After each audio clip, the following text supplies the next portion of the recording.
নমস্কার বন্ধুরা, আবারও একটা নতুন ভিডিওতে সবাইকে স্বাগত। এই যে দেখছেন, আজ আমি টুথব্রাশ নিয়ে নিয়েছি। টুথব্রাশ দিয়ে আজ একটা পাপোশ তৈরি করে দেখাবো। তো এই টুথব্রাশ আমরা ফেলে দিই, সে ফেলে দেওয়া টুথব্রাশ দিয়ে তৈরি করে দেখাবো। আর এই তলার দিকে দেখুন একটা ফুটো করে নিয়েছি আমি, একটা কাঠিকে গরম করে, আর এটা ফুটোটা করে নিয়েছি। অনেক সময় কিছু কিছু ব্রাশের মধ্যে কিন্তু এটা থাকে, আর যদি না থাকে তাহলে আপনারা একটু ফুটোটা করে নেবেন। আর এরকম একটা শাড়ির পাড় নিয়ে নিয়েছি, এটা একটু মজবুত, তাই এই পাড়টা ব্যবহার করেছি। আর এখানে আমি আজকে যে পাপোশটা তৈরি করে দেখাবো সেটা দুটো লেগিংস দিয়ে, একটা সাদা একটা কালো, দুটো পুরনো লেগিংস আজ আমি ব্যবহার করে দেখাবো। তো লেগিংসগুলোকে কেটে নিয়েছি একই মাপ করে, দেখুন। আর এইভাবে এবার টেনে নেব একটু। চাইলে এটা আপনারা গেঞ্জি দিয়েও তৈরি করে নিতে পারেন, তা করলেও কিন্তু খুব সুন্দর হবে। তো আমার হাতের কাছে লেগিংসগুলোই ছিল, সেটা দিয়ে তৈরি করে দেখাচ্ছি। এবার সমস্তগুলোকে টেনে নিলাম। আর এবার এটাকে আমি এই যে মোটা যে পাড়টা নিয়েছি, এটা একটু বড় ধরনের নেবেন, দিয়ে এটার মধ্যে দিয়ে ঢুকিয়ে নেব। খুব বেশি টানবো না, অল্প একটু টেনে নিলাম। এবার এটাকে খুব ভালো করে কিন্তু এই মুখটাকে বন্ধ করে দেবো। এটা একটা মজবুত সেলাই করতে হবে।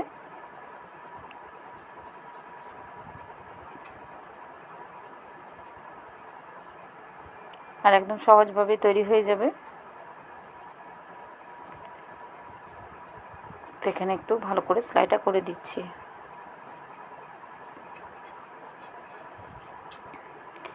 সেলাইটা আমার হয়ে গেছে, সাইডে সরিয়ে দিলাম। দেখুন এখানে এটাকে রেডি করে নিয়েছি আমি। এবার যে প্রথমে আমি সাদাটা নিচ্ছি, তাই সাদাটাকে এভাবে একটু ভাঁজ করে নিলাম। ভাঁজ করে ব্রাশের প্রথম দিকে একদম দেখুন এইভাবে সেলাই করে নেব। এবার কীভাবে করছি দেখতে থাকুন, আশা করছি ভালো লাগবে। আর পুরো ভিডিওটা দেখবেন, তাহলেই কিন্তু বুঝতে পারবেন। এবার এটাকে ঠিক একই রকমভাবে ভালো করে সেলাই করে নেব।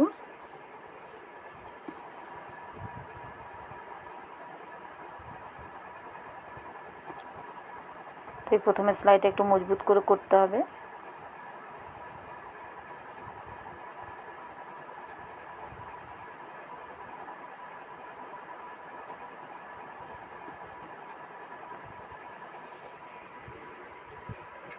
তো এটাকে খুব ভালো করে দেখুন ঘুরিয়ে ফিরিয়ে ভালো করে সেলাইটা করে নিলাম। এবার এটাকে কেটে দেব। তো ঠিক একই রকমভাবে এই সাদাটা যেমন নিয়েছি, ঠিক তেমনভাবে কালোটাকেও তার উপরে আমি একইভাবে বসিয়ে দেব। সাদাটাকে এই পাশে ঘুরিয়ে নিয়েছি, তো কালোটাকে এই পাশে ঘুরিয়ে নিচ্ছি, মানে দুটোকে দুপাশে ঘুরিয়ে আমাকে করতে হবে।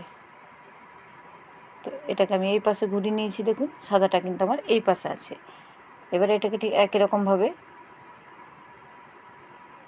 সাদাটাকেও ঠিক যেভাবে করলাম ওইভাবেই করে নেব সেলাই।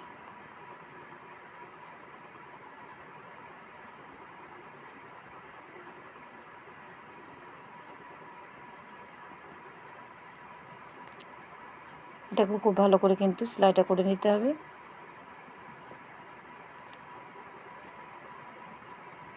তো আমার সেলাইটা কিন্তু হয়ে গেছে। এবার এটা আমি তৈরি করে দেখাচ্ছি যে কিভাবে করছি। তো দেখুন দুপাশে দুটো আছে, ওই পাশে সাদাটা আছে, আর এটা বাঁ হাত দিয়ে আমি কিন্তু কালোটাকে এইভাবে ঘুরিয়ে ঢুকিয়ে দিলাম। ঠিক একই রকমভাবে, যেহেতু কালো ঘরটা আমার ওপরে ছিল, তাই দেখুন দেখিয়ে দিচ্ছি, দুটো ঘর কিন্তু আমার এখানে কিন্তু কালো হয়ে গেল। এই যে দুটো ঘর হলো, তাই আমি আরও একটা করছি না। এবার এখান থেকে সাদাটা নিয়ে নেব। ঠিক একই রকমভাবে সাদাটাকেও এভাবে ঘুরিয়ে ঘুরিয়ে একটা ঘর হলো, একটু টেনে টেনে করব, আর এইভাবে আরও একটা দিয়ে দিলাম। দেখুন ঠিক যেভাবে কালো দুটো হয়েছে, একই রকমভাবে সাদা দুটো তৈরি করে নিলাম, ঘর উঠে গেল। এবার এখান থেকে আমি আবারও কালোটা করব। আর খুব বেশি টান দিয়ে করবেন না, হালকাভাবে একটু করবেন, তবে হালকা একটু টান দিয়েই করবেন। তো এভাবে দেখুন আবারও দুঘর আমি কিন্তু কালো করে নিলাম। আর বেশ অনেক তাড়াতাড়ি কিন্তু এটা হয়ে যায়। খুব একটা সময় লাগে না। আবারও ঠিক একই রকমভাবে 2 ঘর সাদাটা আমি যখন করব তখন ডান হাত দিয়ে করব, আর বাঁটা যখন করছি তখন কালো দিকটা দিয়ে করছি বাঁ হাতে। এইভাবে দুদিকে ডিজাইনটা ভালো উঠবে, সেই কারণে এইভাবে করা। ঠিক একই রকমভাবে আবার দেখুন ঢুকিয়ে নিলাম, এটা হয়ে গেছে কালো 2 ঘর। এবার আবারও সাদার করে নেব। তো সাদাটা একটা ঘর হলো, আবারও একটা করে নিচ্ছি। এবার যেটা করব যে দেখুন একটা পুরো লাইন আমার কিন্তু হয়ে গেছে, ব্রাশটা কিন্তু আর জায়গা নেই ব্রাশের মধ্যে। তাহলে কি করব, এবার কিভাবে করব, উপর থেকে চাপ দিয়ে নিচের যে সুতোটা আছে তার মধ্যে কিন্তু পুরোটাকে ঢুকিয়ে নিতে হবে। এই যে দেখুন একটু উপর থেকে টান দিলেই কিন্তু পুরোটা চলে আসবে আস্তে আস্তে। ঠিক এরকমভাবে কিন্তু আমাকে পুরোটা করে নিতে হবে। একদম সহজ, বলেই দিলাম প্রথমে, আর খুব তাড়াতাড়ি কিন্তু হয়েও যায়। ঠিক একই রকমভাবে আবারও ঠিক পুরিয়ে নিচ্ছি আমি। আর যেমনটা আবারও ভরে গেলে আবারও ঠিক পেছন দিকে আমি ওটাকে চাপ দিয়ে নিচে নামিয়ে নেব। আর প্রতিদিনের মতো মনে করি দিয়ে আমার ভিডিওগুলো ভালো লাগলে like, comment, share, channel subscribe করার অনুরোধ রইল সকলকে। যারা ফেসবুক থেকে দেখছেন অবশ্যই পেজটা ফলো করার অনুরোধ রইল। তো দেখুন দুটো কাপড় যেখানে শেষ হয়ে গেছে কালো কাপড়টা, তখন আরও একটা কাপড়কে ঠিক এইভাবে দুটোকে একসঙ্গে ভেতরে ভরে মুড়ে আর এইভাবে সেলাইটা দিতে হবে। করতে করতে হয়তো কাপড়টা শেষ হয়ে যাবে। ঠিক এইরকমভাবে জয়েন্ট দিতে হবে। এই জয়েন্টের জায়গাটাও একটু মজবুত করে সেলাই করতে হবে।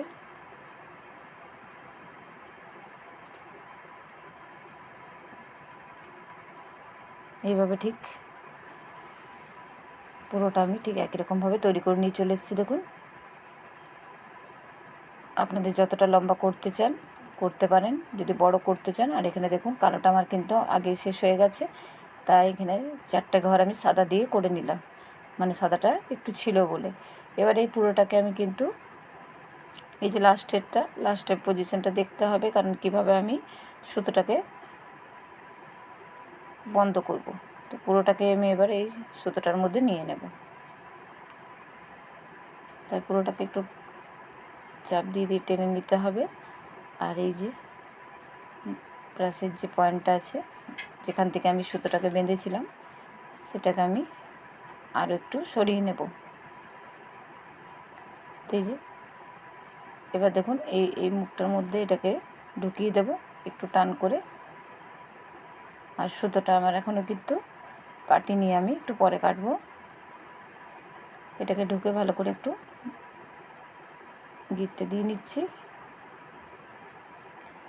এবার এটাকে যে জায়গাটা আমি কিন্তু মজবুতভাবে সেলাই করেছিলাম সেই জায়গাটা, সেলাইয়ের জায়গাটা একটু কেটে দেব।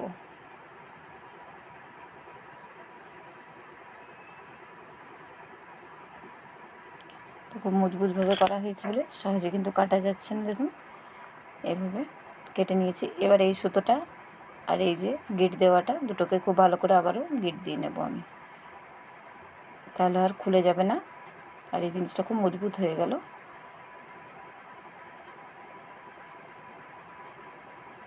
এবার এটাকে টেনে টেনে একটু লম্বা করে নেব। একটা জায়গায় বেশ জড়ো হয়ে আছে, তো এটাকে পুরোটাকে সুতোর মধ্যে টেনে নিলে খুব সুন্দরভাবে ছড়িয়ে যাবে পুরোটাতে।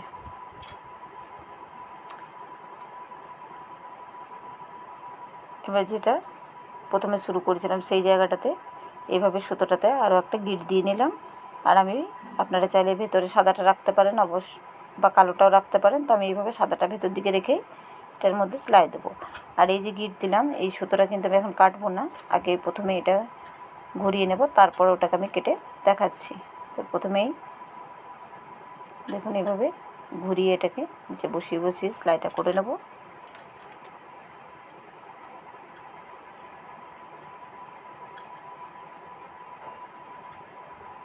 আর খুব নরম হয় এই পাপোশটা, আর খুব মজবুত হয় কিন্তু, কারণ লেগিংসগুলো সহজে ছিঁড়তে চায় না। তাই এভাবে কিন্তু এগুলো দিয়ে পাপোশ তৈরি করলে অনেক দিন পর্যন্ত ব্যবহার করা যাবে। চাইলে এটা আপনারা সুতির কাপড় দিয়েও তৈরি করে নিতে পারেন, তবে এই গেঞ্জি জাতীয় কাপড় হলে করতে সুবিধা হবে। এবার সুতোটা যেটা এক্সট্রা ছিল সেটাকে কেটে ফেলে দিলাম। এবার এটাকে ঘুরিয়ে আবারও ঠিক একই রকমভাবে আমি তৈরি করে দেখাচ্ছি কিছুটা।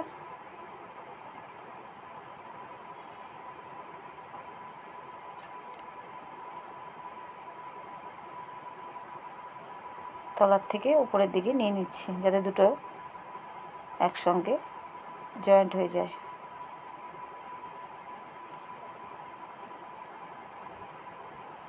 আর খুব সাবধানে এটাকে কিন্তু করতে হবে। তো এই যে এভাবে বসিয়ে দেখিয়ে দিচ্ছি আমি, আর পুরোটা ঠিক একই রকমভাবে তৈরি করে নিয়ে চলে আসছি। দেখুন পুরোটা হয়ে গেছে। এবার ঠিক লাস্টের জায়গাটা কিভাবে বন্ধ করব সেটা আমি দেখিয়ে দিচ্ছি, কারণ এই জায়গাটা ঠিকঠাক বন্ধ না করলে যে কোনো সময় খুলে যেতে পারে, আর এই পাশটা খুলে গেলে কিন্তু পুরোটাই খুলে যেতে পারে খুলে। তো দেখুন এইভাবে তলার থেকে উপরের দিকে আবারও লাস্টের জায়গাটা কিন্তু একটু বেশি করে সেলাইটা দিতে হবে, তাহলে এই জায়গাটা কিন্তু খুব সুন্দরভাবে মজবুত থাকবে, খুলবে না। তো এইভাবে ঢুকিয়ে ঢুকিয়ে গিটটা দিতে হবে, একটু টেনে টেনে দিতে হবে।